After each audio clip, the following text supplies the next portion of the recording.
independent in thought, and punk rock in life. It's The Chad Benson Show. Welcome to The Chad Benson Show. This is round 2, day 2 of Monica Matthews filling in for the big Chad. If you dig Chad, you're welcome to call us at 844-DIG-CHAD. That's right, 844-344-2423. So I've heard from so many of you, actually. I love Chad's audience. You guys are cool. Coming in from like all over the country, which is awesome. But listen, apparently when I said I'm in a fishbowl on Facebook and I can't respond, you guys didn't believe me because all your messages are coming to Facebook. I have heard from a few of you in my email, which is at monicamatthews.com, and Twitter, which is Monica On Air Talk. I'm like, I'm literally like, dude, I can't even say thank you because Mark Zuckerberg's like firmly taped the the duct tape to my face. So I can't even say, cool, I'm glad you enjoyed the show, or hey man, yeah, Chad Benson's awesome, and you should tune in as often as possible. And I'm very happy to fill in for him, but I can't even respond. What are you looking at me like that for? Those people should get 15 yards for taunting. I know, right? So with me today, I have my producer, Mr. P, who is always with me. Thank you. Yep, you're welcome. And having a little fun before we got started today. So speaking of fun, some children thought they were going to Neverland to have fun with the late Michael Jackson. And that was not everybody wanted to meet Michael or be with Michael. And then he likes you. I was 7 years old. Michael asked, do you and the family want to come to Neverland? We drive in and forget about all your problems. You were in Neverland. It was a fantasy. The days were filled with magical childhood adventure experiences. Playing tag, watching movies, eating junk food, anything you could ever want as a child. It's like hanging out with a friend that's more your age. Just kid things. They were just doing kid things. He just came across as a loving, caring, kind soul. It was easy to believe that he was just that. Out of a storybook, right? Out of a fairy tale. Hello, Wade. Today is your birthday, so congratulations. I love you. Goodbye. That starts to get creepier and creepier. Yeah, it does. Okay, so that's the trailer to Leaving Neverland, HBO special. A lot of people around me in my business, my friends, have seen this. I have not. I look forward to watching it this weekend. So, you know, as a Grammy-nominated singer, I say that not to be boastful, but to kind of give you a frame of reference of, you know, why I have the opinion that I do. And as a mother, as a victim of things throughout my little people life, throughout my childhood, as now an adult overcomer of being a victim, and now an advocate on behalf of adults who were children of abuse. This is really close to my heart. Something that I've listened to, just kind of, you know, murmurings around my own station today, because this is something that's being covered heavily, is, you know, how did we miss this? How did we miss this? Because apparently whenever you watch the HBO special, you'll see like the kid getting out of the car like the night before at some big premiere or some concert opening, and then, you know, just the next day or the day before, he was in Michael Jackson's bed. And people are either on one side of this or the other, where they're either going to defend him to the death. And again, quite honestly, I mean, he has passed, and so he doesn't have a defense at this point. But people are either going to re-victimize these young men and others who may likely come forward, or they're going to go down, or they're going to believe them. Okay, well, the Jackson family is like, you know, these guys are just out for money. You know, their stories are just they fluctuated over the years. And let me tell you guys something. Last legislative session in my state, And I know this is going to resonate with you in some of your states, because the child abuse and pedophilia is nothing new, and it is prevalent across clearly. Like, we have papal summits occurring at the Vatican City, where this is like an every moment occurrence, apparently. And now people are answering for the crimes and the sins of the past. Okay, and some people are interested in keeping them buried. Other people are ready for remedy. Other people are like, well, that was then, Jesus forgives everything, blah, blah. As an ordained minister, I can tell you that I believe in forgiveness, excuse me, but I also believe in the God of justice, right? On this side of eternity and otherwise.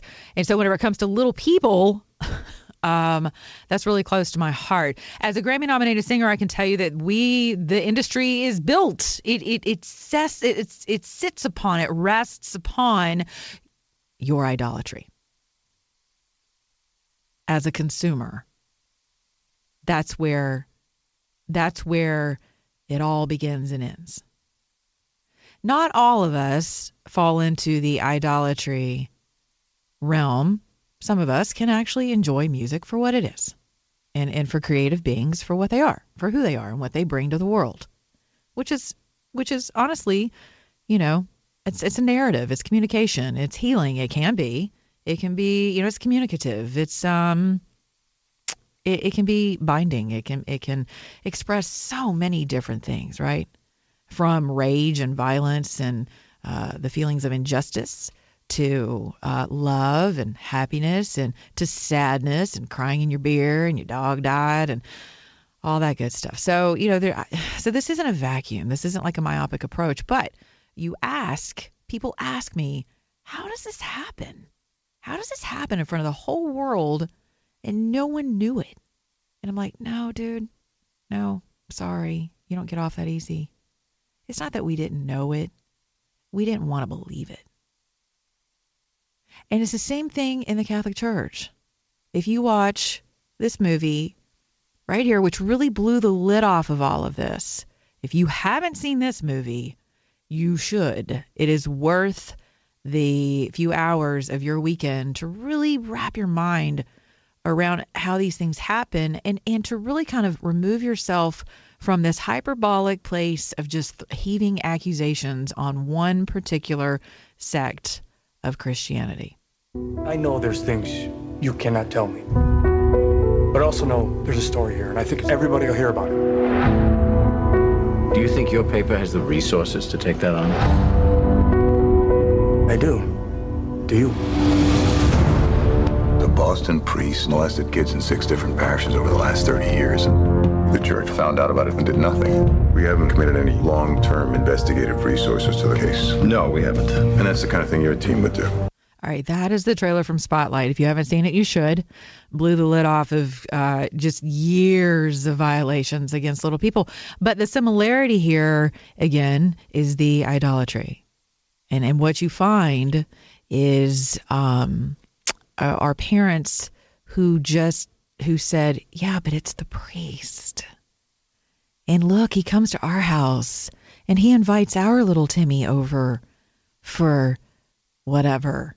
And some parents, what you'll find, actually knew. But they see it as I don't know, man, like I can't even, because I'm going to tell you something. And this is where the parental side of me comes in, okay? And this is, a lot of you don't know how to address this with your kids, and so you don't. Because you don't want to fall into the stranger danger weirdo conversation, right?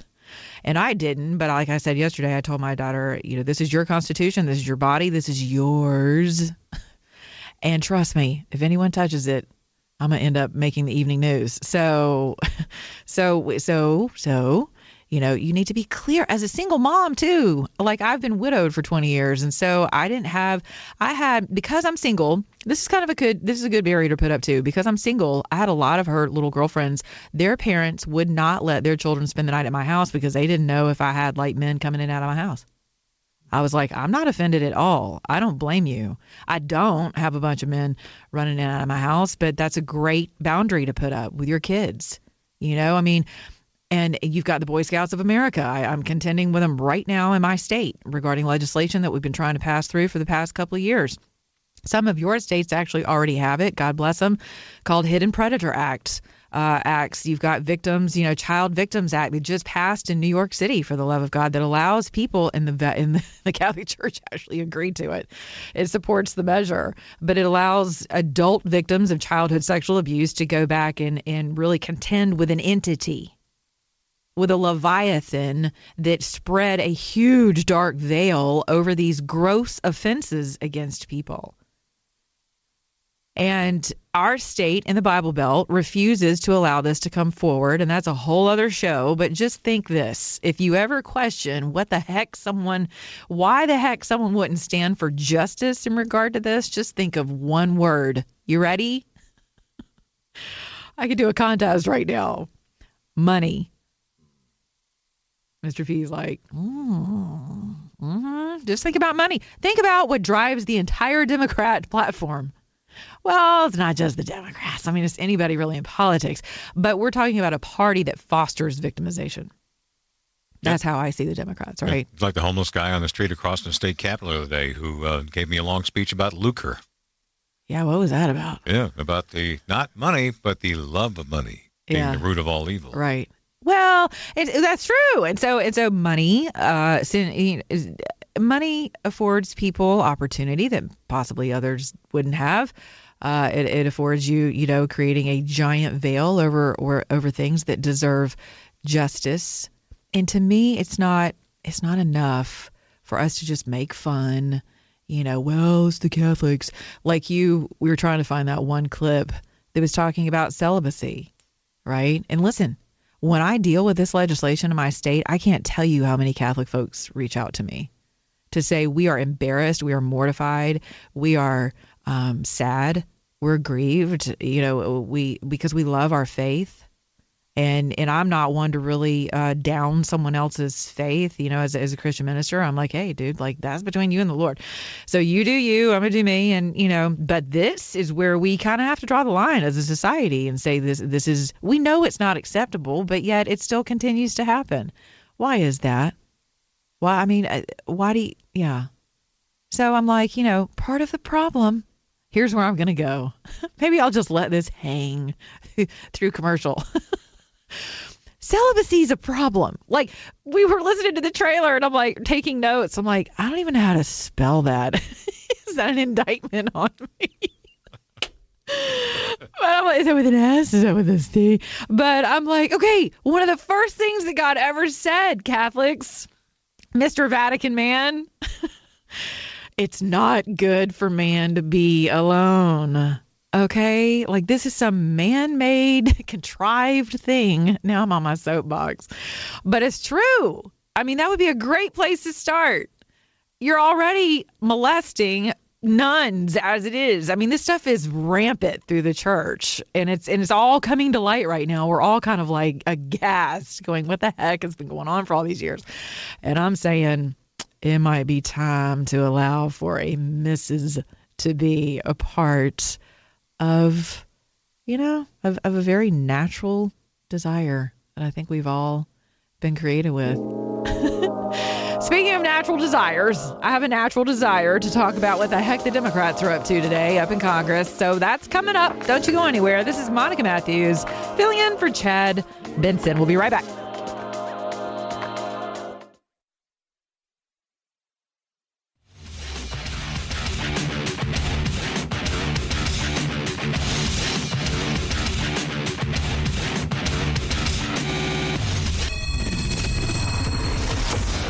Deal this. Mueller, arrest me. Chad will trade you 2 perjury charges for 1 collusion and throw in a reduced charge of obstruction for free.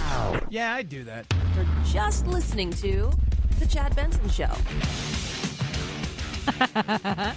Collusion, I like it. Thank you for colluding with me today. Monica Matthews filling in for Chad Benson. Oh, speaking of collusion, this is where sanity and insanity collide. Actually, it's International Women's Day. I'm going, Mother. If you choose to leave, you may never return. How will I be if I stay? How many Wonder Women are really out there? I don't know. I think Wonder Woman's going to be like Wonder Them. I think the next Wonder Woman is going to be like, she's going to like twirl around and become a dude. like she can twirl around and be, you know why? Because guess who's representing me on International Women's Day? Bruce Jenner. I don't play the Caitlyn game. Sorry. I'm not that chick. So I'm like, you're Bruce. You've always been Bruce. You're on my box of Wheaties. You're always going to be on my box of Wheaties. And you're always going to be Bruce. I don't care what you identify as. Your name is Bruce. So Caitlyn, Schmaitlyn, I don't subscribe to that.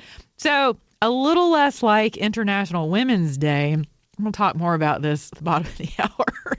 Because this stuff you can't even make up. And this stuff's coming to a school near you. Like, this is coming to your elementary schools, middle schools, high schools. For sure, it's all over college campuses now. My daughter can tell you that. She just graduated from the left coast. But apparently, this year's mantra is, let's build a gender-balanced world. I'm literally staring at a dude on their website. There's two of them, okay?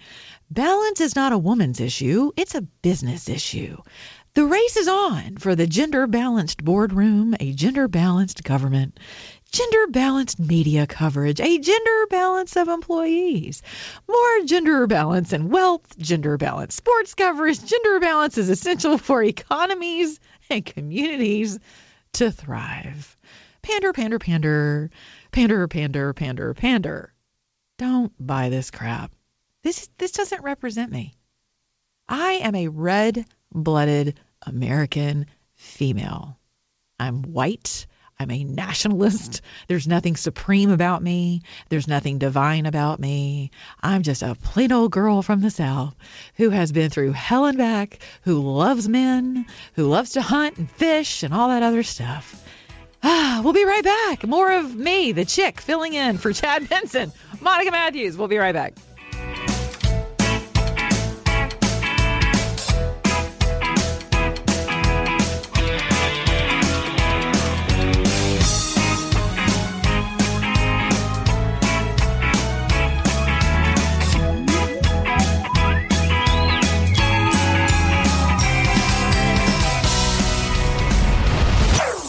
Chad Benson Show.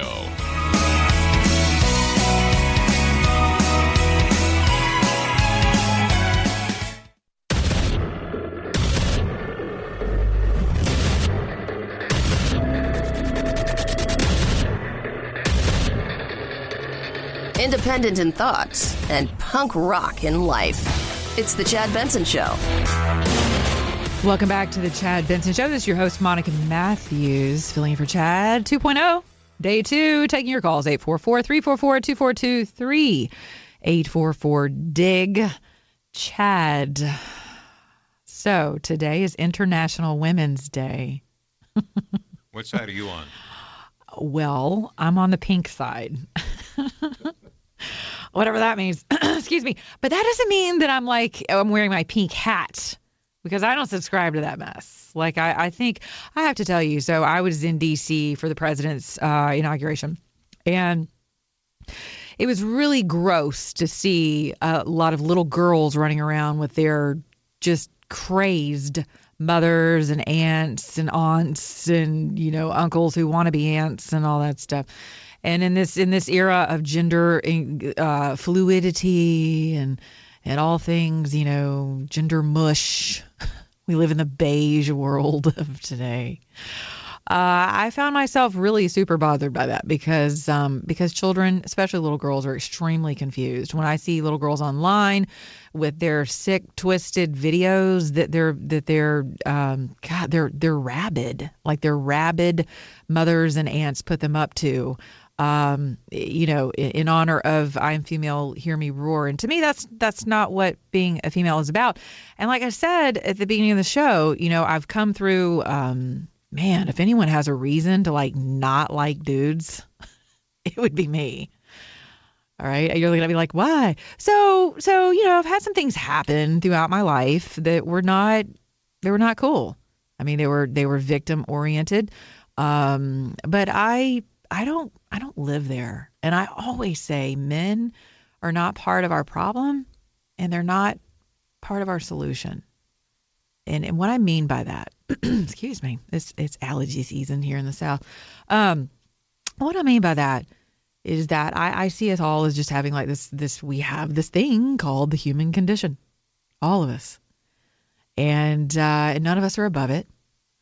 But all of us want relationship. All of us want value and worth. You know, I mean, the whole Maslow's hierarchy of needs. You know, there are things that are just there, right? They're just inherent to us as humans. And sure, I mean, throughout history, you know, women have historically we have had a hard time. We you know, and even today, you guys are such champions for women.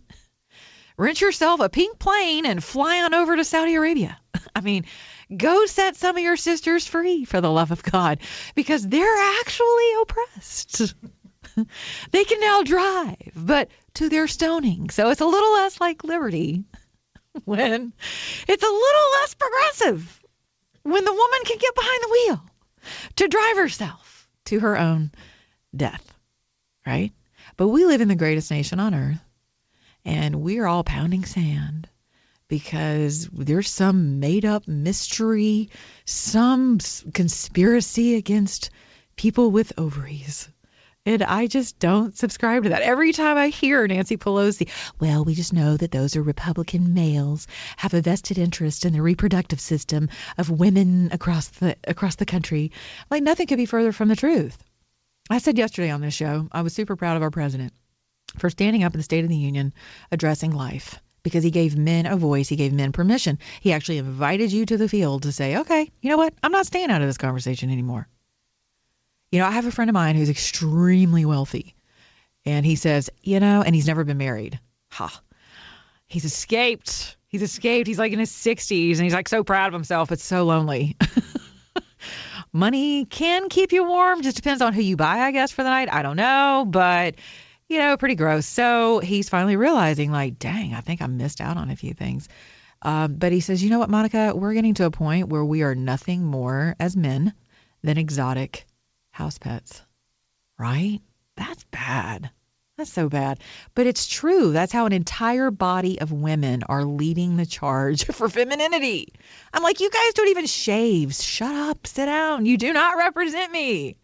Like, maybe it's because I'm from the South. Maybe it's because I have a German mother. I don't know. And that's not true, by the way, about all German women. So my mom is from Southern Germany. And when she floated over here, she brought a razor with her. So there. That's not true. So, but my mom's like, man, this is like, celebrate your femininity, right? I have friends who don't even know how to boil water. That's a problem. Why is that a problem? Because we end up having to feed me, you, the listener, right now on the other end of my microphone. You are funding dinners at school for public school children, for government school children. Why is that happening?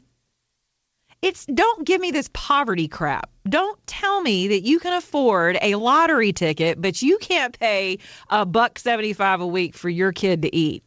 Stop it. That is dumb. That is madness. No one in their right mind is buying that, especially me. And I'm a mother. And my thing I tell my friends is, I'm like, get your butt out of bed and feed your babies. And then you got to love the abortion chicks. I'm dealing with it right now in the state of Georgia. Well, because we have a heartbeat bill, you know, on its way to hopefully passing. We're heading over into the Senate. Yeah, we're passing chambers as of yesterday. You got to love this. Well, it's a woman's right. And women abort, you know, we end our life. We end life because we can't afford to have children. I know your face is like, what? This is a beautiful black young lady on my Twitter feed. She believes this. We can't afford to have children, and that's what leads women to abortion. And I'm like, well, here's an idea. And this was kind of crass, but it's true. And I would tell my daughter this. Get off your back. I could say something far more crass than that, but I won't. But get off your back. There's a simple solution. And then someone else is like, well, they could go to Planned Parenthood and get condoms. Yeah, but that's too much effort. That's too much effort. We have lost our way as women. And I just said this during the break. Social issues are not created or solved really in Congress. They're not. They're created in our own mirrors. They're created at our own dinner tables. They're created in our bedrooms. They're created around the family. And the breakdown of the family, for sure, and the assault on the family by virtue of I am woman, hear me war. If you can do it, I can do it better. I can do it longer, stronger. No, I don't subscribe to that mess. And when I speak to young girls and I minister to people or I'm out on college campuses, I'm very strong in that assertion. You have got to relinquish that mantra. It is destroying the country. There's nothing that makes me angrier than seeing that there are children now eating dinner at school. I'm just telling you. I know you're like, why? Because we have family for a reason. And we want to know, how did we end up going down a road of socialism? Well, I don't know. I mean, it's so simple. It's not even a partisan issue. There are Republican women who won't get their lazy butts out of bed and feed their children either. So this isn't a partisan issue for me. This is a 50,000-foot view. This is a comprehensive view of what's really going on. And for all of us to start taking responsibility around very simple things like caring for your own offspring. Republicans are not the anti-entitlement party. We are the pro, get your butt out there and exercise your own worth party. I mean, super simple stuff. And by the way, there's one young lady. She is like my modern day hero. Beautiful, black, young, strong.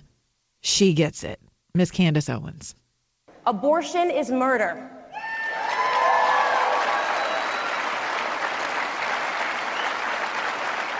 I ask myself all the time, doesn't it seem to you that progressive policies always lead to regressive results in the black community? It's amazing, isn't it? Abortion, so progressive. They want to move that forward. We need abortion. We have black women representing 6 to 7% of the population, and yet we account for almost 40% of all of the abortions that are performed in this country. We have a sick and twisted Governor Andrew Cuomo celebrating that you can rip fetuses, you can rip infants and babies from their mother's womb at 9 months. 9 months. It's absolutely sickening what we're talking about here. And who is that going to impact the most? In New York City, for those of you that don't know, more black babies are aborted than born live. A hard-hitting truth is that the most unsafe place for a black child is not on the streets, it's not when they see a police officer, it's in their mother's womb. More than half of the black population would be double today if it wasn't for abortion. We've lost 18 million black babies since 1973. How's that for a progressive policy? Is that what they're celebrating? Yes, they are. They are absolutely celebrating that on the left. That's Candace Owens. She was at CPAC this year, had a very strong conviction, as she normally does.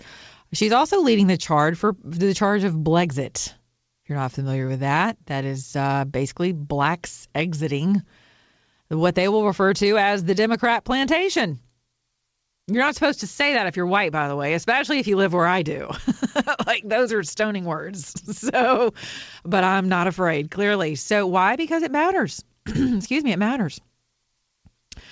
When I visit a congressman's district in my state who's just been hailed as like, matter of fact, they just named a Freedom Parkway after him, the John Lewis Freedom Parkway. He's a gentleman who marched with Dr. Martin Luther King. He is someone who has, things of his past that are commendable. The accolades stand on their own.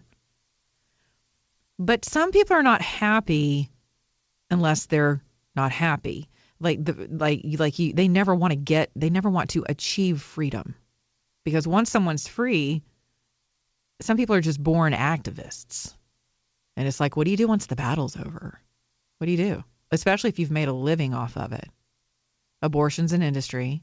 Death is an industry. Crime is an industry. Racism, race baiting is an industry. Feminism is an industry. And these are all the things that you see, all these social issues going on right now in Congress. This is where all of this begins. It begins in our own mirrors. It begins in our own understanding of who we are, why we are. who we are as a nation, who we've been, how far we've come. These are narrative hijackers, narrative shapers, people who have a vested interest in holding the nation hostage to dead ideas, dead feelings, dead beliefs. That's what you're up against.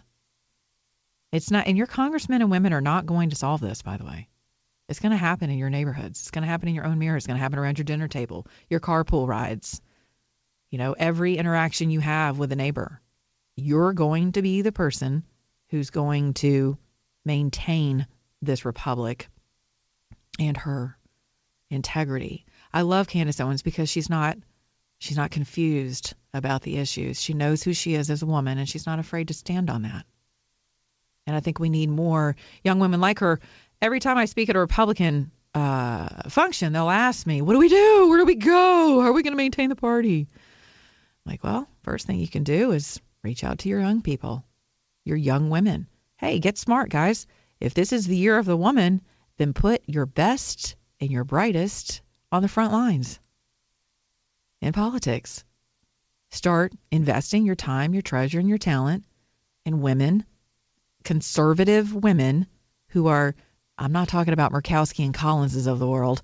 I'm talking women who will stand on the side of life without confusion, without wavering, women who understand conservative values, women who can speak to the economic issues of our times, women who do not believe in glass ceilings, women who understand their worth. What are you thinking? Well, why are Democrats so much better at the ground game? Because you're really speaking to that right now. They're going door to door, loading up buses, handing out walking around money, stuff like that. Well, so they're better at that. I'll tell you, as a campaign manager, this is what I ran into. They're much better at that than we are because they understand how to get to the emotion of the voter. And we all vote emotionally. That's how we vote. I don't care how logical you think you are, how all about the numbers and economically driven you are, and factually and data driven. That's not how people vote. Clearly, President Donald J. Trump is a prime example of that. People were fed up. People who have never been conservative were like, you know what the hell? I'm done. I'm done with this crap the way that it is. Like, his time. Like, we're drowning over here. And we see some people just get the fact that their head's like about to go under. So it's emotions, man. That's how we all vote. They're just better at the grassroots and the ground game. I can give you some more insight into that in a minute. But now, give us a shout. 844-DIG-CHAD. Monica Matthews in for Chad Benson. We'll be right back.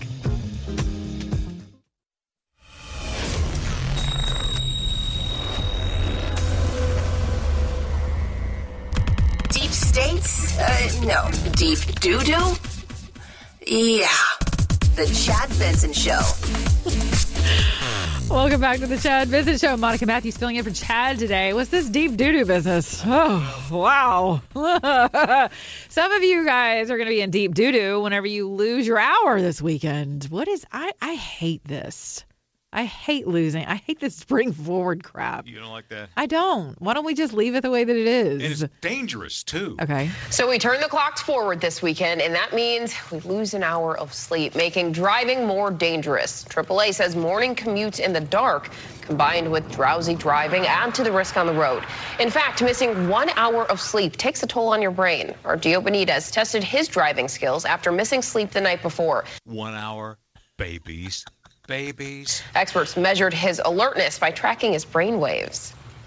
Here's what stunned me. In those 30 minutes of driving, I experienced about 30 episodes of what experts call microsleep. That's when the brain goes offline for 1 to 3 seconds. Essentially, even though my eyes were mostly open and I appeared awake, my brain would briefly go into sleep mode. The frequency with which it was occurring was really, to me, very dramatic. Do you think that it made any difference at all that I even got 2 hours of fragmented sleep? I think it would have been pretty similar if you hadn't slept at all.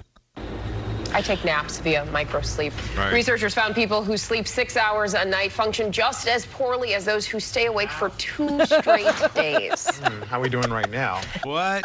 6 hours? You know what I would do for 6 hours sleep in a night?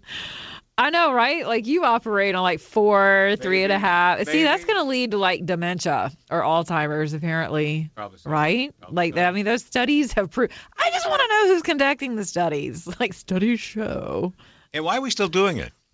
I don't know. That's a good question. Why are we? Originally, it was to save money on energy during the Arab oil embargo in the 70s. Ah, that was before my time. Right. Or it was part of the war effort way back when. And then they got rid of it and brought it back. And now, I can't tell you what it is, other than they like monkeying with us. Well, okay, so this tells you how deep I was as a teenager. The only thing I know about daylight savings time is that we could sit outside with our foil on our face, because, I'm white like that, to get more sun. It was like, dang it, now we're only going to have like this much time on the beach because the sun's going down, or I'm being such a chick today. You know what? I think it's like an estrogen thing today. That's what's up. It's International Women's Day. It's affecting me. You think? Proximity? Yeah, I need some sleep, I guess, and some estrogen. Anyway. I'll tell you about the mare theory. Okay. All right. We'll be right back. Monica Matthews filling in for Chad Benson.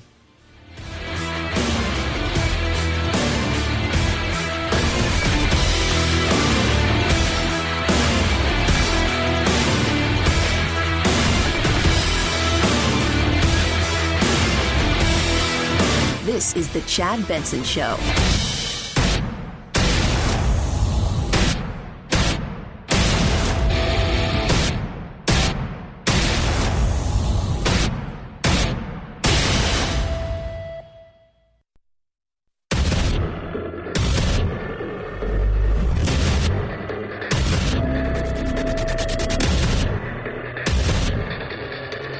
Independent in thoughts and punk rock in life. It's the Chad Benson Show. Welcome back to the Chad Benson Show. This is your host, Monica Matthews, filling in for the second day for Chad. So, breaking news out of D.C. Congress. This has passed the House, H.R. 1. Why is this important to you? Well, because it's a blatant power grab, according to Leader McConnell, to give Washington bureaucrats control over what American citizens can say about politics, how we can say it, and how we cast our ballots. This bill today, the majority's most important bill, is a massive federal government takeover that would undermine the integrity of our elections. Right. Okay. So here I am. I'm actually on Leader McConnell's. You have fun over there? I am. I'm on the Twitter. I don't know why I'm on the Twitters. I don't know why his little sound is working. But I know it's like some bow chicka bow bobby. That's kind of weird. Okay. So he says, what's up, Leader McConnell? Hold on. I'm going to read some of this to you. I'm going to go over some of the finer points of this. It's basically a partisan weapon, which is so true. Currently, the FCC has a balance of 6 commissioners, 3 Republicans, 3 Democrats. This would transform the FEC into a partisan 5-member body controlled by the president. All right, we're continuing on here. Hold on. H.R. 1 would allow the president's party to choose who to investigate and punish. It would broaden the definition of campaign-related activity. It would expose private citizens to intimidation by publicizing nonprofits' donor lists. It would dictate how states should run elections down to the finest details. Federalizes and overregulates the election process, rewrites the rules to favor the far left, blah, blah, blah, blah, blah, blah. Okay, so something to know. Some of you may not know this, but in your state legislatures, there's a little practice called catfishing that goes on. And probably every legislature, including Congress, practices this. But this is one of these bills, if you will, that has stuff that they're gonna open up the belly of it and shove all of these other extraneous things in there, right? So it's like, ooh, watch the birdie. They're like Kmart photographers, if you will. Remember taking your kids to that mess where they look over here, smile. And so you're looking at the birdie over here. And in the meantime, you've got Pelosi and Klan, capital K, shoving stuff up into this legislation that is going to seriously impact. And hold on. But this is the beauty of it. So listen, as a campaign manager, I can tell you there are certain things, both sides of the aisle, by the way, use, quote, dark money. What is dark money? Dark money is basically it's not illegal. It's not illegal to run money through things like in an independent expenditure. which means that you're not getting a tax write-off for it, but you can still donate money and your name will not appear on a list. So that makes you dark. That's not a racist statement. It is what it is. It makes your money dark because you can remain hidden. And there's nothing illegal about it. But I think it's interesting that the Democrats are, they always wrap stuff in kind of this novel idea of something like, oh, look, we're going to champion campaign finance reform, because all of us know that until we do that, and until there are term limits in campaign finance reform, you can forget anything ever changing in the Hollywood called D.C. Yeah. Oh, my goodness. Something must be brewing. Good morning, everyone. Good morning. Thank you for accommodating our little bit of a later schedule this morning. We're very excited this week to be having H.R. 1 debated on the floor. Tomorrow it will pass. We'll send it on to the Senate with all of the mobilization where it will die. For Thank God. Cleaner government. This is H.R. 1, right.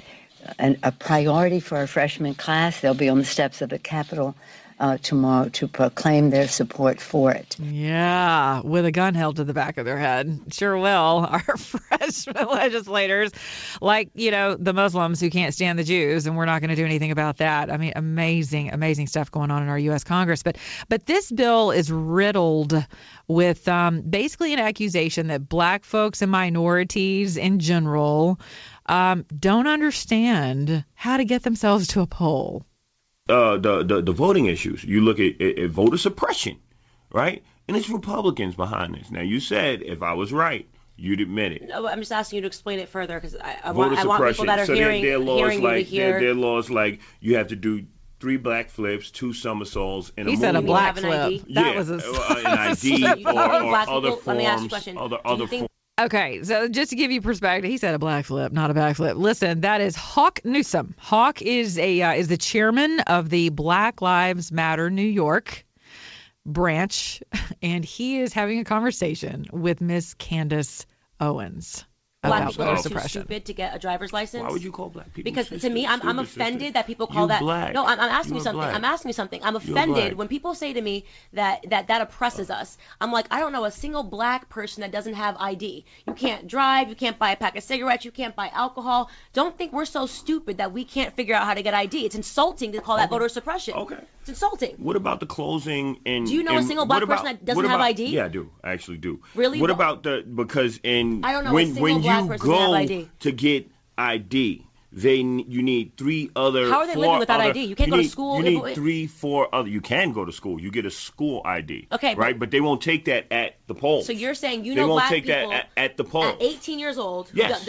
that cannot figure out how to get an ID. No, it's so not. That's insulting. See, so the that's thing insulting is, to our no. community. What you don't understand is you need social security numbers. You need bank statement. You might need something mailed to your house. Bills. Like these kids aren't receiving bills. You need certain forms of information. Social security number. Yeah. Several different pieces of information that a lot of people just don't have. And if okay, black people can't figure out how to get ID, we have a way bigger problem. Right? A much bigger problem. So that's Candace Owens again having a conversation with Hawk Newsom.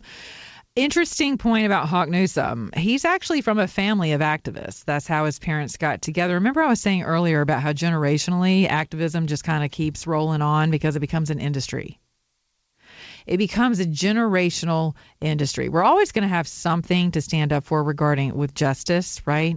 But there are just some things that you go, we've actually overcome that. And if you can't figure out how to get yourself to a polling place, and I got to tell you, I believe that all this mess has started right here in my home state of Georgia with Stacey Abrams and the gubernatorial debacle that we just went through, that we're still suffering on behalf of Elijah Cummings and the House Overreach Committee and the 8-page document demanding proof that people had adequate opportunity to get to a polling place. So I wanted to speak with ranking member of the Judiciary Committee, Doug Collins, Representative Doug Collins, who is a representative here from the state of Georgia, and he had just come off the floor this morning whenever we got him. I wish I had a main concern about this. It is a totally unworkable bill. This is nothing but just a grab bag of ideas thrown together by basically, it really, if you get down to it, it is a Protect the Politician Act. Mm-hmm. It is actually taking and using corporate fines and money, and then probably taxpayer dollars later to publicly fund elections. I mean, it overstretches into unconstitutional areas like who states can have vote in their elections, which the Supreme Court has already said the Congress has no proper authority and no proper role in.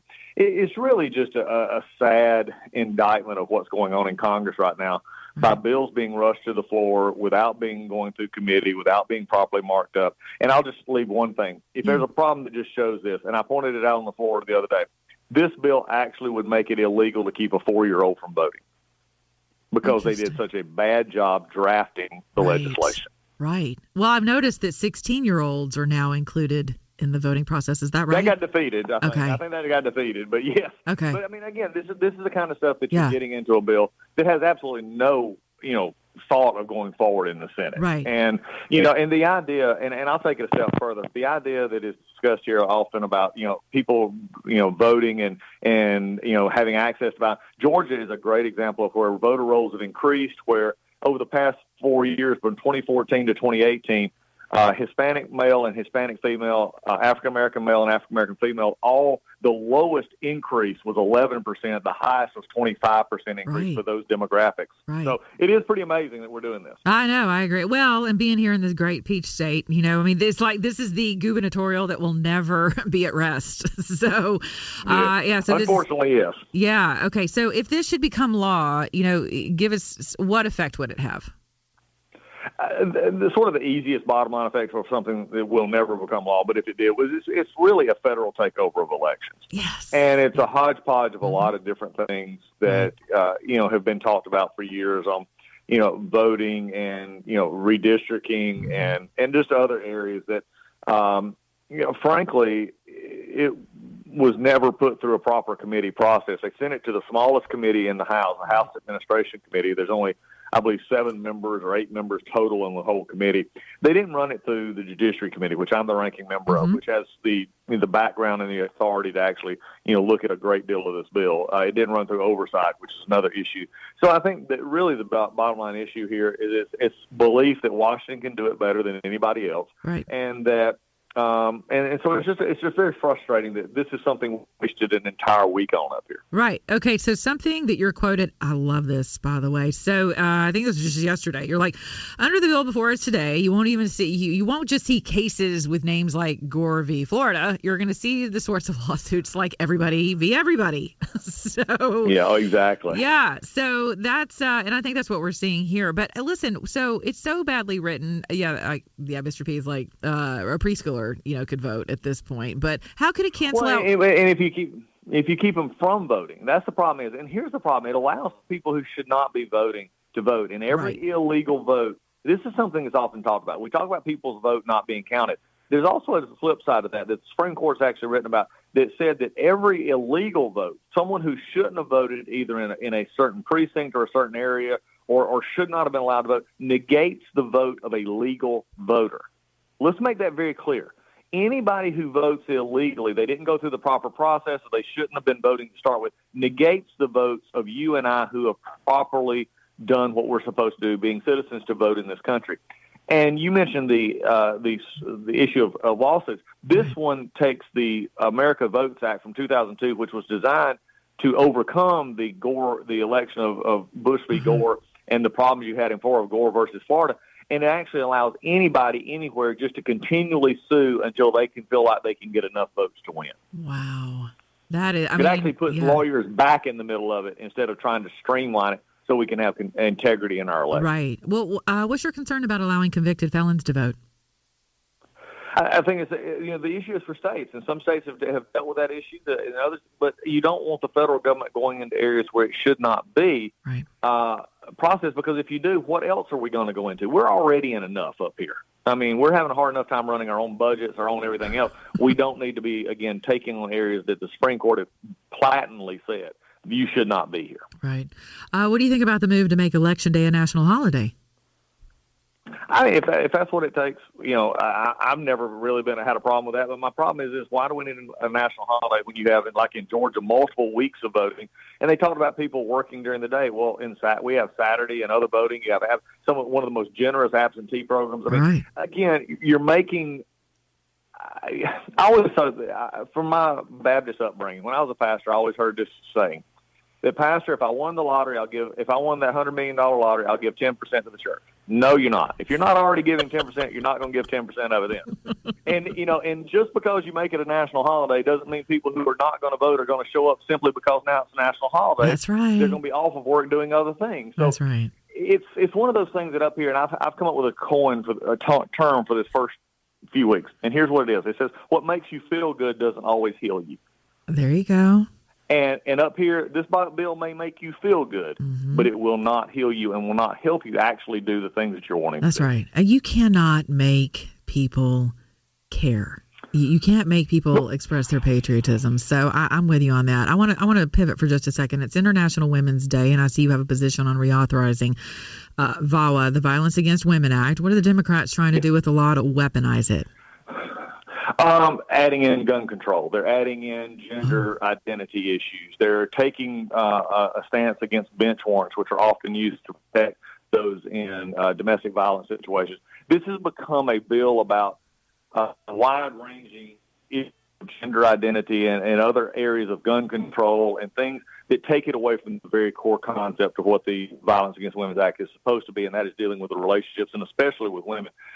And the sad part about this is we could have reauthorized this last fall, even earlier this year, and even just 4 weeks ago when we did our budget that funded us through the end of the year. We could have reauthorized it for a year, taken plenty of time to work on this, and the Democrats decided they did not do it. They intentionally let this law lapse so that they could then try and write this bill, which will not be approved in the Senate. We have been working behind the scenes with Chairman Nadler and his folks on the committee to write a bipartisan, bicameral bill that the president could sign. And really, earlier this week, they just finally said, we're going to introduce our own bill. We don't care what we don't care what y'all want to have input into.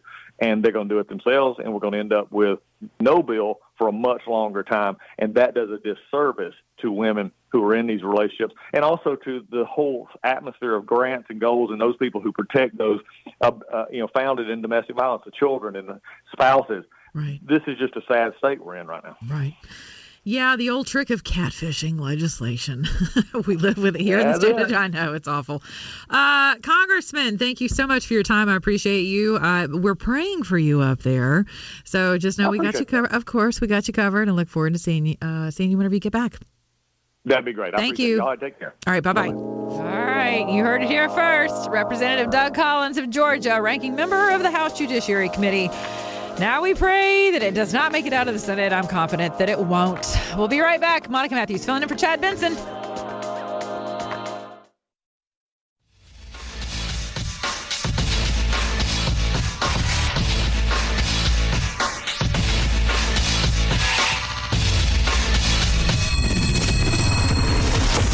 The Chad Benson Show, where we reach across the aisle and occasionally poke someone in the eye. Welcome back to the Chad Benson Show. I'm your host, Monica Matthews. Day 2. So something that Congressman Collins just said, which is something to take note of, typical practice of the left, is that they allowed the Violence Against Women Act to lapse, and now they're bringing it back, but with a twist. They're adding in gender identity issues. They're taking a stance against bench warrants, which are often used to protect those in domestic violence situations. This has become a bill about wide-ranging issues of gender identity and other areas of gun control. Wide-ranging issues and areas of gun control. I mean, that you see, that's called catfishing. You take an already, quote, marginalized group of folks, and you add a bunch of other hogwash to it, as we say it in the South. You're listening to Monica Matthews filling in for Chad Benson. We'll be right back.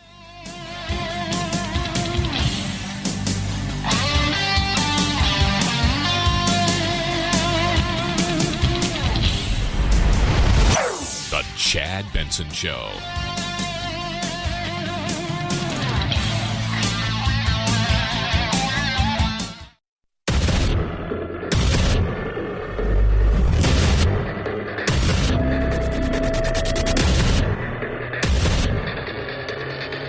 independent in thought, and punk rock in life. It's The Chad Benson Show.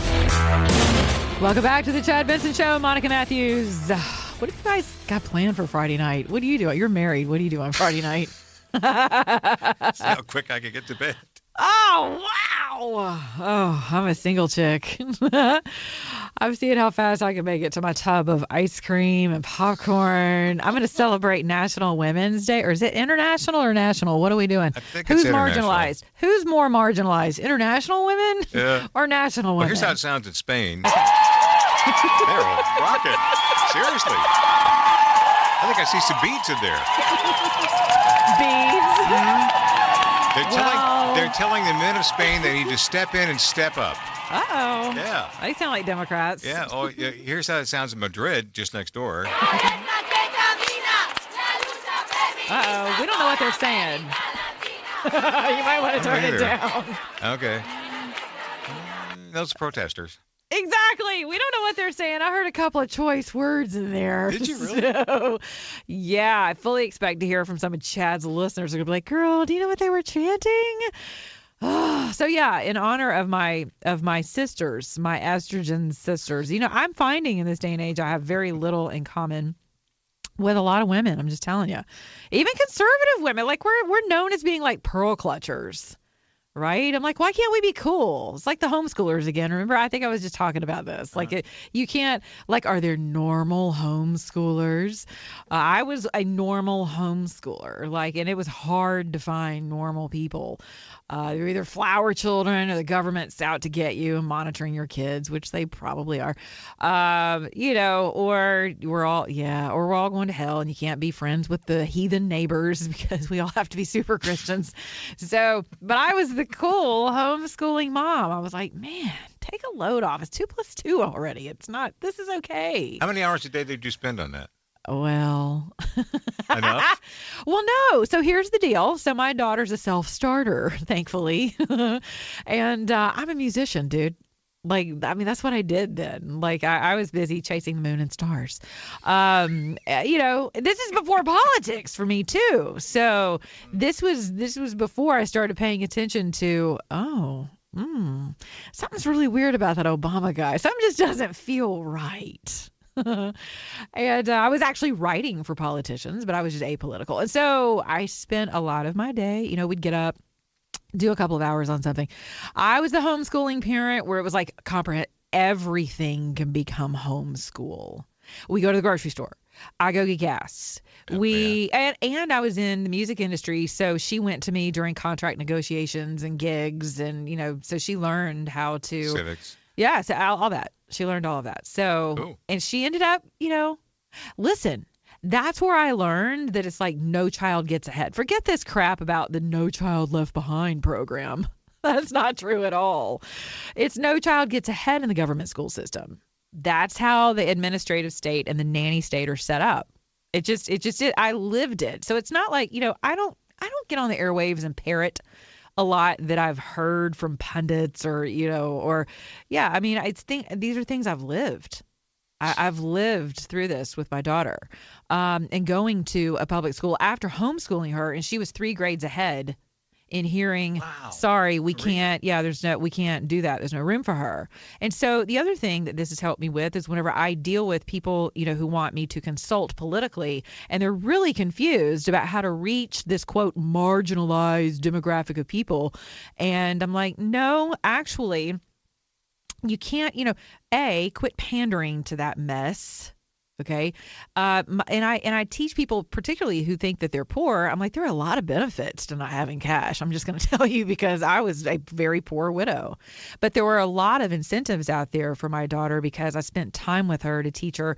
I taught her basic things in education. Yeah. And I also taught her, this is the most important thing any of us can do. I taught her that she's an asset. I don't care where she goes, she's an asset. So my daughter doesn't show up to a job, and my daughter is bi-ethnic. So one of my best friends in the whole world, one of my spiritual moms, is Dr. Alveda King. Okay, and anytime I refer to my daughter as biracial, she wants to smack me because she's like, "There's only one race, girl." I'm like, "I know, Mom, sorry." So, but she, and try raising a bi-ethnic child in the South, 23 years ago, that was a rodeo, but But that's why I take exception to bake the cake. We're going to get out our legal hammers and hammer you to death for not baking our cake because you have, a sexual affinity, a quote marriage that the Supreme Court has now dubbed as marriage. And in a Christian baker's like, no, that doesn't really align with me. Okay, so I'm in the South 23 years ago. I marry a black dude. That went over super well. So what did I do? I wasn't going to fight the system. Where did you find a cake topper? Well, it's called a era? Grocery store, dude. You get creative. So I found a little white girl and I found a black dude, and I glued them onto the top of my cake, and we all had a good time. I didn't pound on the doors of my state capitol. I didn't file a federal lawsuit. I wasn't like, I could have, but it's like, what? Who cares? This is my life. These are my choices. I'm not a victim because I chose to love someone that doesn't fit the normal narrative of the day. Good God. So that's why I'm not sucked into this vortex of victim pandering, which is when I realized, I can't align with anything of the left. This goes back to this whole Women's Day thing where I was just saying I don't really align with a lot of females, particularly in my industry, because a lot of females in my industry in talk radio, and I love my girls, don't get me wrong, but they feel like we have to be one of the guys. Sometimes our voices drop lower. I mean, just pay attention sometimes to females in radio, right? And radio is a very intimate medium, okay? Yeah. Closest aesthetic distance. Right. Sure. And so, but I think a lot of women in my industry have also kind of given into this notion that we have to be as hard as the guys. We got to come with it like the guys. We got to sound like the guys. We got to be able to hit as hard as the guys. And I'm like, no. I know I do hit hard, and I am a mother, and I'm a protector, and I'm a voter. I'm a patriot. Like I bleed red, white, and blue. And my faith is like at the top of my list of my life. And I'm going to bring it. I'm going to bring it hard. But at the end of the day, I'm a woman, and a woman can be a soft place. And I think that's something that we're missing in media. We're missing it in politics. We're missing it in our boardrooms. We're missing it on our soccer fields, for the love of God. I have more crazy women that I deal with on a soccer field who can't keep their mouths shut and act like decent mothers just because little Timmy didn't get to play. Exactly. There they are. The crazies. That kind of sounds like a Omar call. There's a lot of sangria there. Yeah, I got a homeschooling question to ask you. Go ahead. Okay, is that okay? Yeah. What do you think about the notion that people who pay property taxes and decide to homeschool their kids should be able to use public school facilities, have their kids play in public school sports, and do other things like drama in public school? Absolutely. If you're paying taxes towards your district, then you should be able to utilize those facilities. I mean, but we didn't, just because there were other facilities for us to use. And we did, extra. We did the what's the word I'm looking for? The outside of the school zone sports. Thank you. Yeah, we did. I mean, we hunkered down. And again, I wasn't there to really. I was there to get my kid through school. And I got to tell you though, the conversation I have with some of my black colleagues around the idea of vouchers. Okay. And I bet you Candace Owens would actually agree with this too. If you've got a black family who's they're middle class, they're working, both parents are working, and why can't they use the funds that would have gotten toward a public school, toward a voucher, to a private school? Why can't they? To me, that if anything is segregation at its finest by their own people, by the Democrat Party. It's like, no, let's keep them down. Again, victimization is an industry. And women have really kind of pioneered that. And now gun control activists have been like, oh, who's the greatest victim demographic we can latch onto to push our legislation through, to push our agenda through, which inevitably affects the entire nation. I mean, when you start talking about your Second Amendment rights, your First Amendment rights, hate crime, we've been talking about hate crime legislation too. People get their feelings hurt around everything. Why did you ask me that? What do you think? You know who Tim Tebow is? Yes. University of Florida quarterback. Of course I do. The big John 3:16 on his face, super hottie, married to engaged to a really pretty girl now. If I'm not mistaken, he was homeschooled. Okay. And played public school football, or at least wanted to. Hence the Tim Tebow Act that just passed the Georgia State Senate. And are people pounding sand over that? Like they don't want kids to be able to do that? There was a little bit of consternation about it, but it passed, and we'll see how it does in the House, see if it becomes law. I'm just curious if other states have that. Well, I think the government school system is by far the greatest molester of our nation at this point. That is not to slight any of you who are public school teachers.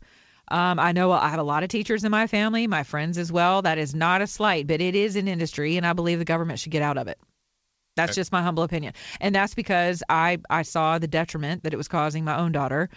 Listen, it is survival of the fittest in your public school. Have you not noticed that? I mean, I don't care if they're wearing uniforms or not, but they're dealing with social media. They're dealing with gun violence. They're dealing with, look at the high schoolers who took the entire nation hostage. And look, this is a prime example. Look who aligned themselves with the Parkland students. The Women's March, right? It was the womensmarch.org. They got behind our kids marching. So for all of you parents who were like, oh, this is a good thing for our kids to march around the school. Okay, well, I hope you send them to school with their pink vagina hat for the day, because that's who was leading the charge. You have to start paying attention and connecting the dots of it's not just the prevailing blanket over the nation is a partisan issue, but it really is an international issue. So I want to talk to this for a second, because I haven't, and a lot of people aren't aware that this is occurring. We talked about this on my show a couple of months ago about the big summit that happened in Morocco, United Nations summit, and they basically sent their, various politically correct migration speech. That's right, PC migration speech. Okay, and this is so for those of you who are like, why are you in Facebook jail? See, this stuff is going on overseas, but it's happening here too. We're already being silenced. So if you say something about a woman and it hurts her feelings, or you talk about your guns, or a man is a man, like you can't be Adam and then you want to be, Cherie at 5, like all that kind of stuff, right? It's going to get you in trouble. And it's not only going to get you in trouble, and it's going to get you dubbed. But here's where it gets dangerous for me. We've got hate crime legislation pushing its way through my state, in the state of Georgia right now. You probably have it too in your respective state. Well, I was kind of surprised to see that, all of this started actually with the FBI, like right around World War I. Okay. And the Civil Rights Act of 1964, ushered in kind of this whole, I think there was like one of the largest civil rights cases ever was called Myburn. And it was around, stood for Mississippi burning. And it's whenever 7 men were convicted of conspiring to violate the constitutional rights of the slain civil rights workers. Okay, all these guys are sentenced to prison. But what they did was they aligned this spirit, this mindset, this feeling of hate behind the crime that was perpetuated. And now the stuff is like it has become what started out as, listen, murder's murder. Theft is theft, right? Hijacking's hijacking. I mean, why do you have to have this undercurrent of, there's an additional offense. There's an additional molestation of someone's rights because you had a strong opinion about it, or you have a bias toward, you like the color blue and not the color pink. These things are ushered in through our school system. They develop at a very young age in kindergarten. Little Timmy and Jane and their little books and their coloring activities. And before you know it, they hit middle school and they come home and you're like, who the hell are you? Like what happened? Like, what are you talking about right now? And it's because as parents, we do not take the time to sit and really treat our children with the dignity and respect that they deserve in terms of adult conversations around things that are going to affect them, that are rapidly taking our country into the toilet right now. And we all look at each other and go, what the heck happened? How did we get here? Hate crime legislation, to me, is very dangerous. Right now, I just said in the UN, you've got, in the EU rather, you have respective countries that have gone back and agreed on a non-binding measure, but that they would go back and start monitoring the dialogue of people on social media platforms and anyone who is found guilty of criticizing. Now, I want you to think about that. Who gets to define critical? Who gets to define the word criticize? This is scary stuff, and it's happening right here. Okay? If you're criticizing mass migration, you're going down. They're coming for you. They're going to kick you off your social media platform. They're going to fine you, and it could ultimately land you in jail. All right? So this is what's happening overseas, but it's happening here too. And the overarching agenda of all of this, whether it's a Women's Day, whatever group chooses to be offended for the day, it really is a larger cauldron, if you will, for globalization. It's it. That's it. It's just that simple. A central focal point of power, of doling out the bread and the soup. The soup. They own the soup bowls, the ladle, the pot, the fire, the gas, everything that goes with it. The ingredients, and the rest of the world is supposed to stand in line. That's why with Blexit, I think it's kind of funny because I'm like, Candace Owens is really leading the charge with Blexit and like, hey, let's leave this plantation of thought that it has never served us, by the way, but for sure we know it's not serving us now. We are capable of filling out a voter registration card. We are capable of showing up. We're capable of getting a driver's license. We had the president of the United States for 2 terms in a row who was black, in case everyone forgot. So we're clearly not a bunch of dodos. Like, we can do this thing. We don't need an HR 1 catfished with all kinds of female regulations. We're smart people. We can pull this off. Only difference is, and she's having a heck of a time getting people in mass to follow her off the thought plantation, with all kinds of stuff. But you look at the mass migration of thought, and you're just like, how many people are willing to give up what they've always held on to, beliefs that don't serve them, right? All right. Anyway, it's the weekend. That thought's going to serve me, and it's going to serve you. And we'll be right back. I'm Monica Matthews, filling in for Chad Benson.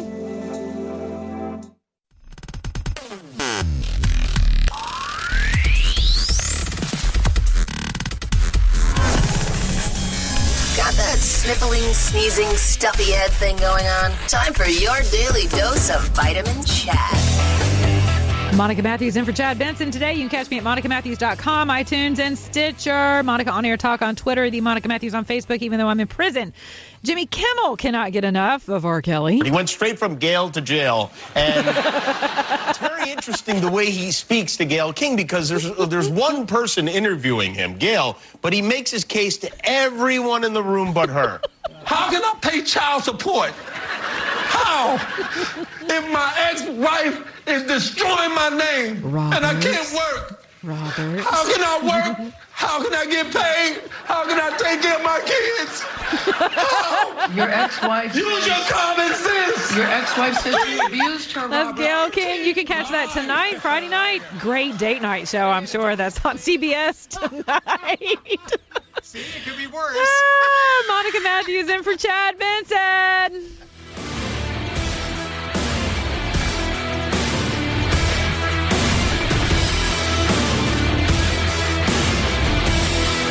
This is the Chad Benson Show.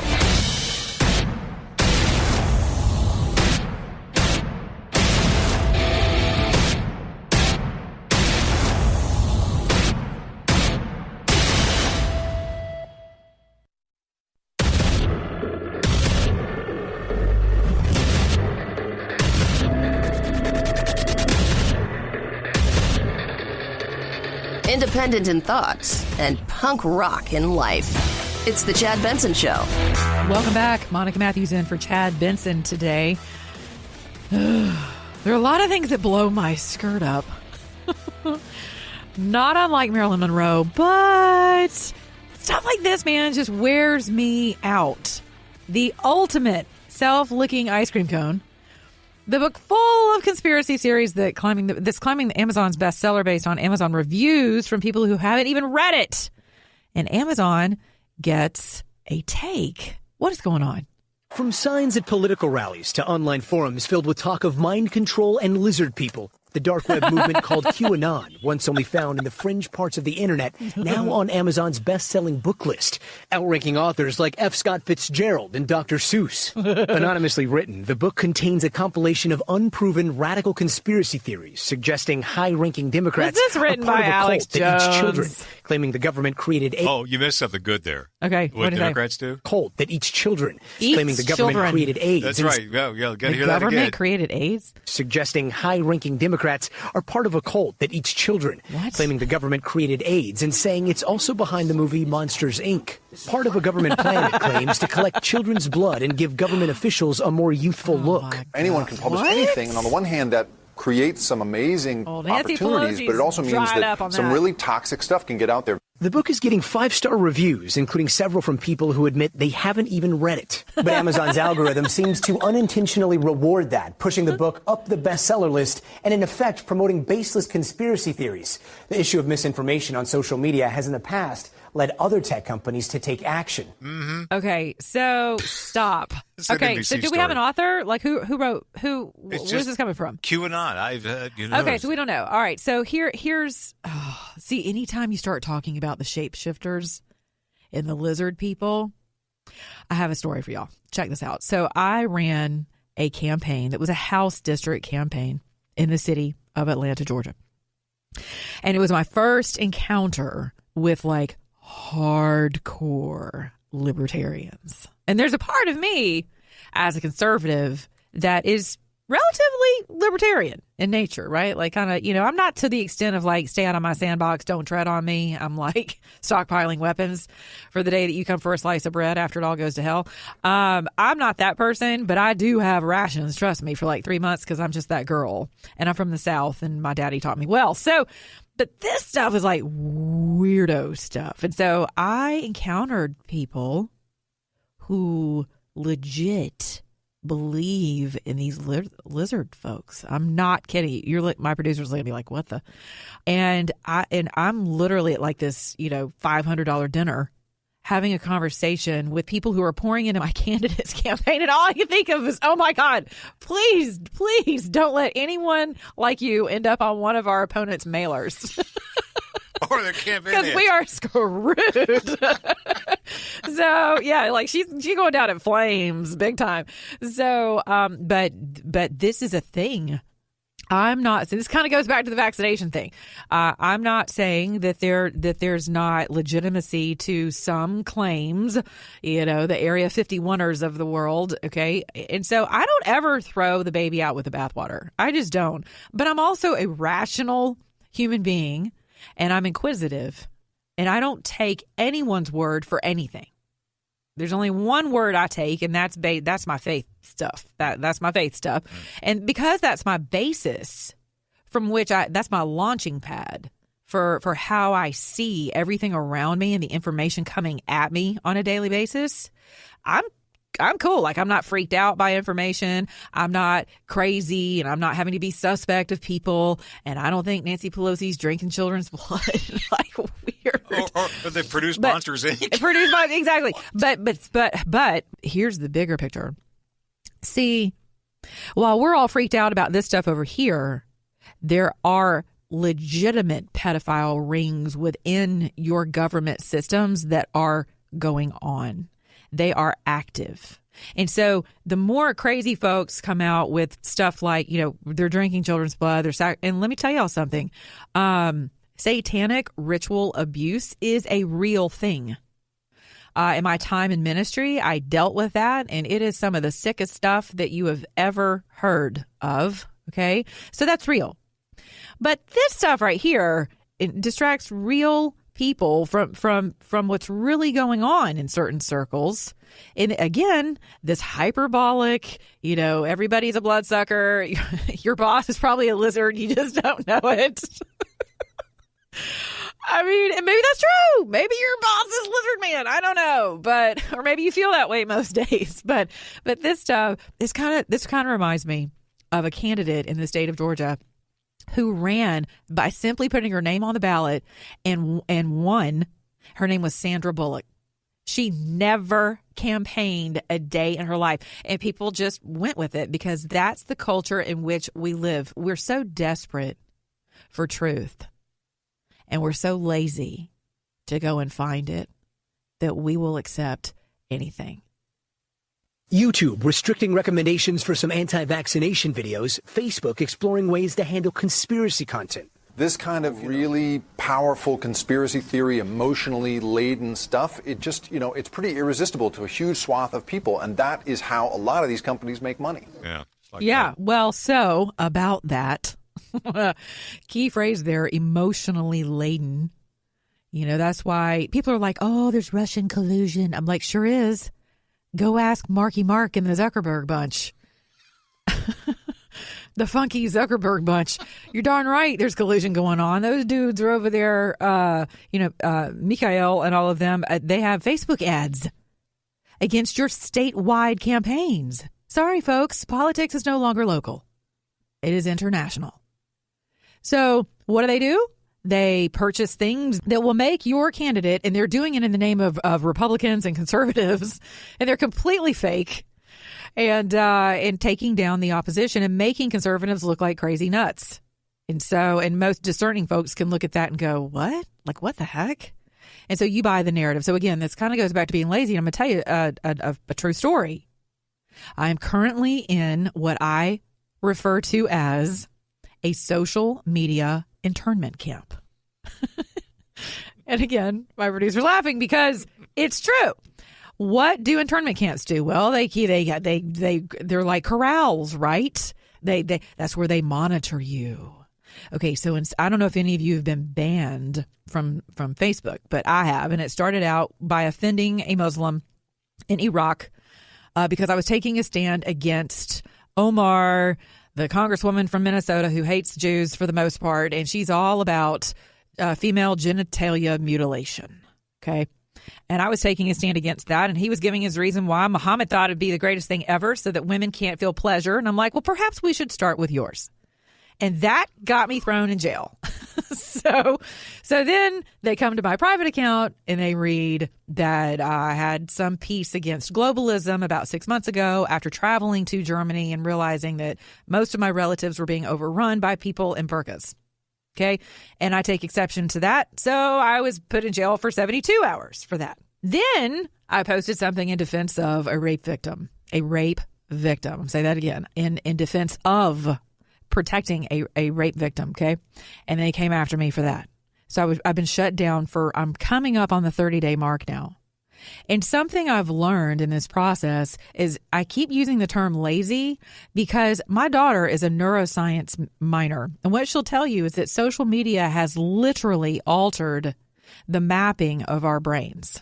Physiologically, an alteration has occurred because they have made it easy for us to acquire information, so easy that we believe everything that's coming through that screen, and we're lazy and we won't go seek the truth. I take real exception, though, to anyone obstructing the freedom of speech. This is where my constitutional girl comes out. A little bit of libertarianism, a lot of conservatism, and definitely rooted and based in the Constitution, okay? I don't care how crazy you are, unless you're inciting violence against someone and clearly breaking laws that would overthrow the government. We have people in Congress right now who fit the sedition and traitor bill. So, and we're not exercising those laws as it is. But somehow, Zuckerberg and gang and Jack over at Twitter have become, the great purveyors of information.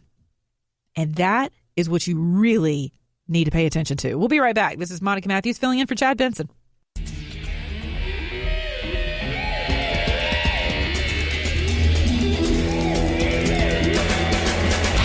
You go, boy. This isn't about right or left. This is just about right and wrong. Right you are, Chad. The Chad Benson Show. Monica Matthews in for Chad Benson. So this is another thing that blew my skirt up this morning. Your kids are being served dinner at government schools. why don't we just have our children in a government-funded incubator and hand them over at birth? You want to? I think we should just do that, because here we are. More schools adding dinner for kids. What was it? 70? Y'all get ready for this. 16 Georgia school districts serve dinner at 77 schools with funding through the U.S. Department of Agriculture's Child and Adult Care Food Program. Other school districts have utilized public and private donations for food pantries and backpack programs, sending food home with the students and their families to use at night and on the weekends. Shame on you, church. We're up here arguing about same-sex marriage, and we can't even feed people. I mean, what is going on? Really? So you're going to love this. Here's a 9-year-old. He's a 4th grader. This is in Douglas County. He says, it used to be that as soon as I got home, I'd be so hungry, I'd open up the refrigerator and eat whatever I could. What does that tell you? This kid's a latchkey kid. You know what? I said this to the group of GOPers at Cobb County on Saturday. And I didn't get a lot of applause from this one. I got applause from other things I said. But Mr. P, this was kind of telling. I said, I'm just going to put this out here because this is what I do, because this is how I hold my own life into account. Personally, I judge myself because the Bible tells you to judge yourself, and you wouldn't be so harshly judged otherwise. So, kind of examine yourself is what it's telling you to do.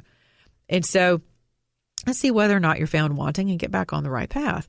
But I said, you know what this is, folks? We're all up. How do we win the party? And I'm like, okay, first of all, this is not a party issue. This is a Republic issue. We stand to lose, not the party, but the Republic. So let's get that thought process straight. Everybody, yay, big, wild round of applause. That was awesome. I was like, oh, maybe I could be a politician. But then the other thing, this is when it got quiet. This is when the crickets went down. So when I said, listen, folks, we are basically paying for the sins of our past. Our fruit has come to roost. It is our fruit. We're bearing the fruit right now of the latchkey generation. Daddy's deciding that it was time to leave because their wife had a few too many wrinkles, or, her chest didn't sit as high, whatever. I don't know. The girl at work was cuter, maybe, whatever the deal is. Or the pool boy looked cuter. Moms and dads decided, yeah, I know, I made a covenant, but I'm kind of bored, so I'm out. And the kids are like, divorced kids, divorced latchkey kids. Then the mom's working 3 and 4 jobs. She's got men coming in and out of the house because she wants another husband. And she wants a daddy for her kids, or maybe she doesn't, who knows, or she's turned to the female wine club. And so the kids, now have a device in their hands that babysit them 24 hours a day. They wake up with it, go to bed with it, play with it at the dinner table. Matter of fact, they don't even sit down at a dinner table because, as you can see, they go to their school's food pantry for dinner now. So they grab snacks. They're full of sugar. They go to, they hang out at McDonald's. They're online to find their family. And then people on the left know this. And so they start putting superstars in front of them to start talking about politics and how mean capitalism is. And wouldn't it be great if everybody would send their money into your local food bank? Wow. If the government daddy would just take care of you because your mom and daddy can't, and they've decided to just abandon you on the field of life, come be one of us. And Alexandria, whatever the hell, Cortez, I can't ever remember her name because it's so, then she has the ability to brainwash your children. And you're like, how did we get here? Why socialism? You know how many people contact me every week? Monica, why socialism? I'm like, look in your own family mirror. That's why. You could have heard a pin drop in that room. Nobody was going to applaud for that. You saw a couple of people nodding their heads who were like grandparents, and you could see they were like, yeah, I told him not to leave her. I mean, I told them to try to work it out. I told them, I got women, y'all. Y'all can't even boil water. What the hell? You can't even boil an egg, and you wonder why your husband's like, no, I'm going to go hang out with the boys after work. You don't cook. You don't clean. You don't do nothing. Who raised you? Who raised you? And I'm not saying that that's all a woman's world, but really, ladies? I mean, come on. You don't shave but once a year.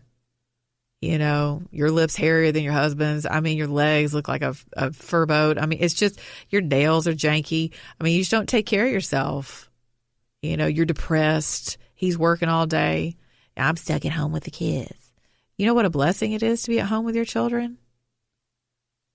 Do you have any idea what your worth is as a mother, as a woman, as a wife? No, you don't, because I talk to you. I know.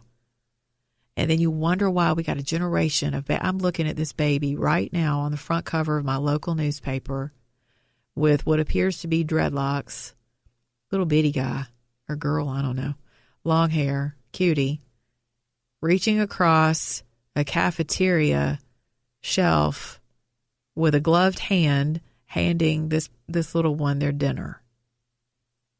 There's something wrong with that. It costs $1 something a week to feed your kids at a public school. And I'm going to tell you, this is my message to all of y'all lining up around a QT on a Friday night to buy lottery tickets. But you can't feed your babies?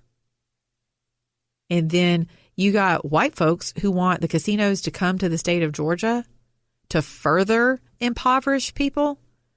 This isn't, for me, it's not a Jesus thing. It's not, I don't invoke Jesus when it comes to gambling. This is impoverishing people further. This is oppressing people further and welcoming that into your community. I do not welcome that into my community. I don't care how many babies you say we're going to educate because of this scholarship or that scholarship.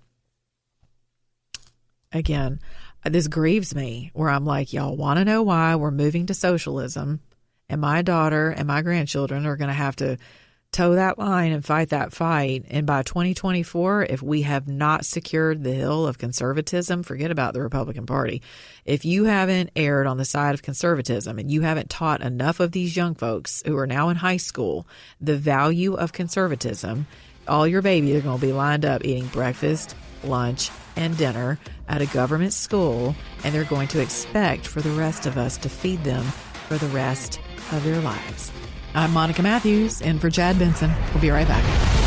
The Chad Benson Show.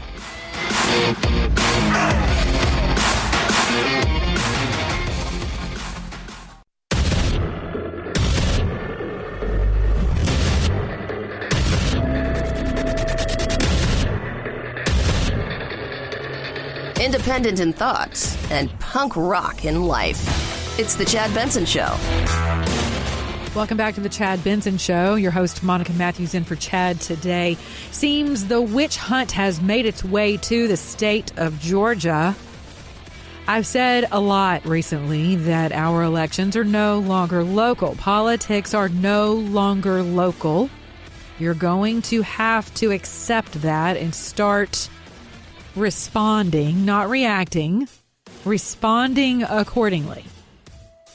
The long view, as far as I can see it, is for 2024. I am not remotely concerned about the president not maintaining his seat in 2020. Matter of fact, I'm so not concerned that I'm not paying attention to a single candidate that is on the left's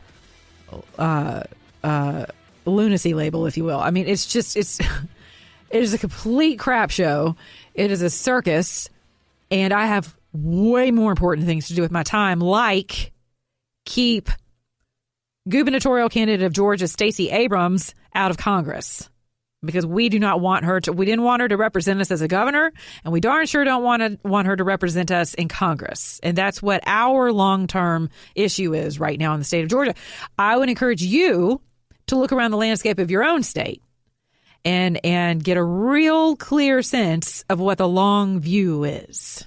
And just know this, the Democrats are moving candidates into districts with a very specific intent, and that is to rule and reign and to take this republic into the way of socialism. Now, Elijah Cummings sends a letter to the governor of Georgia, who just happens to be my governor, who won fair and square.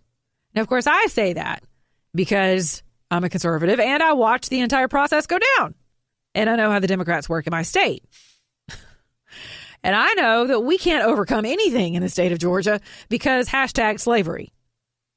And that's also a narrative of, hate the white guy, the white conservative dude is on the chopping block all over the country. This isn't just here in the state of Georgia, but I'm here to tell you we are the cesspool of that. We pump that narrative out to the rest of the country. That's why Hillary has something to squawk about. She squawks because every time you hear her squawking, she's referring to Stacey Abrams should have been the governor of Georgia. No, she shouldn't have. If she was going to be the governor of Georgia, she would have won it fair and square. Now, let me tell you guys something that you may not know. The Committee on Oversight and Reform, coming from Chairman Elijah Cummings. Something about Elijah Cummings that I find, speaking of slavery, remember, I live in the hub of the civil rights movement, okay?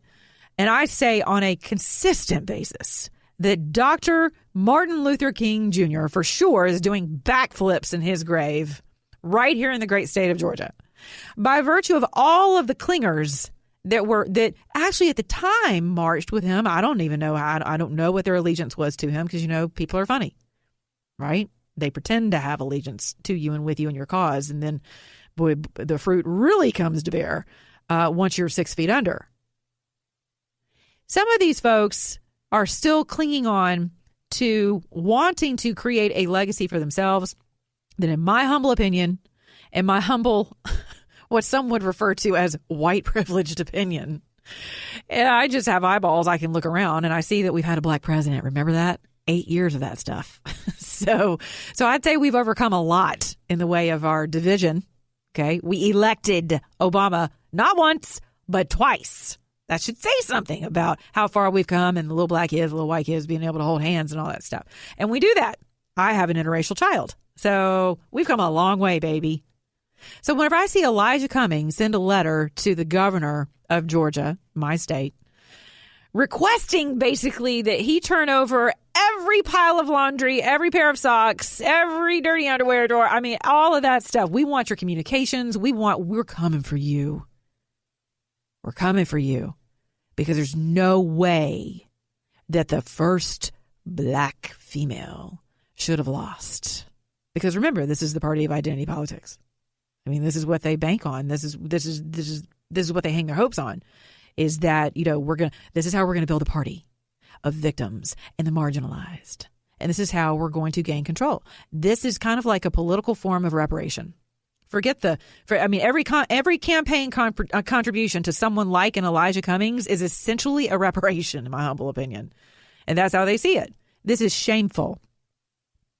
They're saying that more than 1.4 million Georgians, including 670,000 in 2017 alone, their voter registrations were canceled. We have something called purging here in the state of Georgia, where if you haven't voted in a while, you get, and you probably know, my producer, Mr. P, you probably know more about the details of that, but you're purged because why wouldn't you be? If your name and your vote has been dormant for a number of years, why would you continue to be included in that? If you're so interested, go keep up with your registration.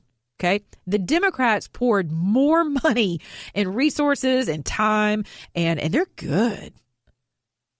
I'm a political consultant. I'm just going to tell you, the Democrats are good. They're great at a ground game. They are killing us, smoking us as conservatives, especially in the state of Georgia.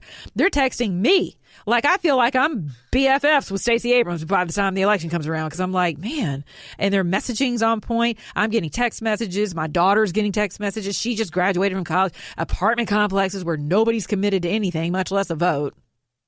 Because that's how millennials vote, and everyone votes, emotionally. We all know that. But you gotta hit them with first female black. Only thing better would have been vegan, trans, paleo. Any other thing that is off the grid that resonates with young people of today, and they know their target audience. And why do they know their target audience? Because that's who they can manipulate. And that's who's going to take the country in the way of socialism. And it's all about a power construct. And so sadly, because you have a group of people who have a very flimsy personal conviction, constitution, identity, I'm going to tell you, like I told that group last weekend, this is an identity crisis in the United States of America. And when you have the federal government demanding, I'm going to read off some of the demands from the Oversight Committee. Okay. Here we are. You ready? All communications related to any voter roll purges, listing maintenance activity, blah, blah, blah. All communications related to the placement of voter registration applications on hold or in pending status. This is something we dealt with for weeks after our gubernatorial was complete. After our governor decided to hey, listen, we got this. We're moving forward. It's time to move forward. Stacey's like, hell no, we won't go. We've still got other things to uncover here. All documents related to closing, moving, or consolidating polling sites. What else? All communications with or regarding consultants hired by state or local officials in connection with the issue. Then they go on to, we request please produce responsive communications involving you during your terms as Secretary of State, Georgia County elections officials, federal officials, anyone affiliated with your gubernatorial campaign or any other campaign in the 2018 election. Casting a broad net, folks. Anyone affiliated with a local, state, or federal political party. What? Anyone affiliated with a group that made political expenditures in 2018 election, employees of any election equipment vendors, including election systems and software. Here you go. Here's the catcher. Anyone affiliated with any other outside group. I mean, Elijah's casting a very broad net. This is an overreach.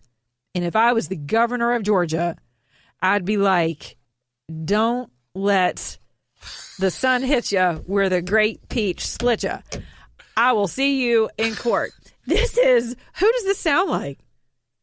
This is another witch hunt. And this is what you can expect. And listen, don't lose your marbles over this. Don't lose sleep over this stuff. Don't lose sleep over it. This is going to be the tactic of the left because this is all they have. You need to get busy with the long view.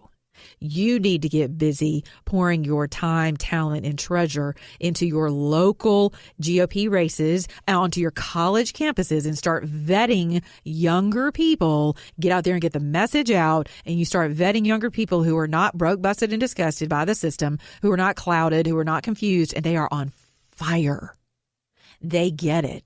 They get what's at stake. And they're young and they're strong and they're able to run through this quiver of arrows that I'm telling you is not going to continue. It's not going to stop, at least for the next 5 years. I mean, you can forget it. And the thing you're going to have to consider is, what do we do in 2024? And we are consistently behind the 8 ball as a party. So the Democrats in Georgia, I don't know how they are in your state, and you're probably going to laugh because they probably behave the same way all over. But what they like to do here is they like to contract with like fur bus companies. I don't know if y'all have that where you are, but we do. Fur buses, big busing lines, and they pay to run around and pick up old folks and folks under bridges and, all kinds of people. Making it rain, paper trails of $20 bills. We know how this works here in the state of Georgia. People are paid. They're enfranchised. They're enfranchised. Oh, like walking around money. That's right. They're not disenfranchised. That's the national narrative. They're not disenfranchised. They are franchised to go vote. And then as soon as that voting cycle's over, and more people than ever turned out in early voting. I mean, we short of showing up at your bedside with a ballot, the Democrats did everything to ensure that you had ample time to vote. And now all of a sudden, it's a congressional issue, and we're going to launch a witch hunt. All this does is just say to people without understanding, to people without really a vested interest, I'll be honest with you, people on the entitlement programs, people who are legitimately disenfranchised to be enfranchised. I mean, it's crazy. It's abuse. It's political abuse. That's what people on the left are encountering. And I'm telling you, this is a great opportunity for us as a party. Fantastic opportunity. You've got Blexit going on. That's some strong stuff. You've got walk away going on. And we have a nation filled with political refugees. And until we start knowing and living that our message, our messaging, our ideas are actually the ideas that work, and we're willing to stand on them without waffling, without tripping all over ourselves over, well, I don't know if I can get reelected. I mean, it's crazy. These spineless politicians drive me nuts. And so until our Constitution is solid, that, hey, we've done pretty good as a party over the years up to this point. Why don't we keep rolling with these ideas and invite other people in who don't look like us? They don't go to church like us. They don't believe that like us. They don't have sexual relations like us. I mean, all these social things other than life, that's something I'm not moving on. But open the party doors for the political refugees that are looking for a place to call home politically for one reason, to ensure that this republic stands. We'll be right back. Monica Matthews filling in for Chad Benson.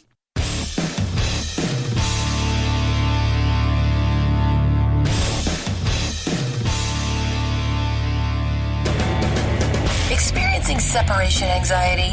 That's dumb. Check out Chad 24/7 at his website, ChadBensonShow.com, and on iTunes, free. The Chad Benson Show. Never feel lonely again. Welcome back to the Chad Benson Show. This is your host, Monica Matthews, in for Chad today. So we're still worried about what's going on at the border these days. Make no mistake, this chain of human misery is getting worse. That's Secretary of Homeland Security Kirstjen Nielsen testifying before Congress this week. Homeland Security Secretary Kirstjen Nielsen warns Congress that illegal immigration is, quote, spiraling out of control. Our capacity is already severely restrained, but these increases will overwhelm the system entirely. This is not a manufactured crisis. This is truly an emergency. Democrats pushed back against Nielsen's statements, calling the situation at the border a non-existent emergency. They also questioned Nielsen about the family separation policy. Wow.